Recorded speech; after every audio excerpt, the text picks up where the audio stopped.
Good morning, everyone. We are continuing here in the words of the Horowitz in the Sefer HaMitzvos. Today it begins with Mitzvah Kuf Yud Zayin and Kuf Yud Ches. Mitzvahs Loisa say the negative commandment 117 and 118, they go together. Shalai Lavo al Behema, a person should not have bestiality, they should not come upon an animal, V'shalalahavi Behema alav, nor should he bring the Behema, the animal, upon him. Shenema, like it says in the Torah, Ubechol Behema Loisitein Shechavtecha, a person should not lie with any beast, with any animal. Bestiality, the Torah says, is asur. Again, it seems pretty obvious that a human being, a Jew who answers to a higher calling, should not be involved with these things. However, the Torah understood that these were unfortunate taivas, these were desires that were going on. This is what they had picked up from the nations that were around them in the horrific things that they were doing, and therefore there had to be warnings in the Torah that a Jew should not do such things. Mitzvahs Laisa say the negative commandment, a woman should not bring an animal upon her, whether the animal penetrates her kedarka in the normal way of intimacy, or the animal penetrates her in the not normal way of intimacy, in an unnatural form. Shenemar, as it says, Ve'isha leisama lifnei behema leriva, a woman should not stand in front of a animal in order to lie down with it. And it doesn't matter whether the animal is a gedola, is an older one or a younger one. The same thing is with a wild animal or even a bird.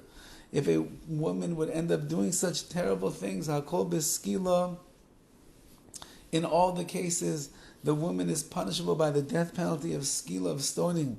Ha'adam va'behema, afilo al ha'ara, says the Gemara, when it comes to a person, a human being, and an animal, so even if they just began having the relations itself, meaning the animal just entered partially inside of the person, that already is tantamount to the violation of this crime.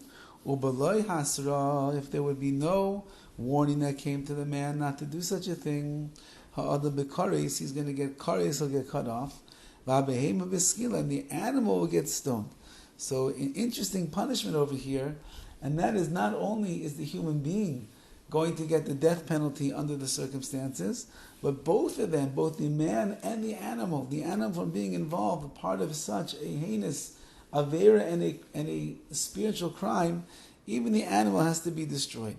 Ubishogeg, if it came about b'shogeg in a unintentional way, ha'adam b'chatas, the man will bring the sin offering.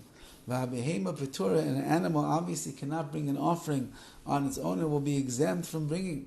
This is a mitzvah, a negative commandment that is kept everywhere, all of the time. Again, I don't believe that we see so much of this, Baruch Hashem, in our generation. However, it was something that was more prevalent in the days of the Torah and amongst the nations of the world, and therefore it's what has to be warned about. And it does take place even in the world today, unfortunately, and the Jewish people are being warned that we always have to answer to a much higher authority to live a life of Kedusha and Tahara, of holiness and sanctity, and not sink into the insidious and lowly ways of some of the world that is around us. Have a wonderful day.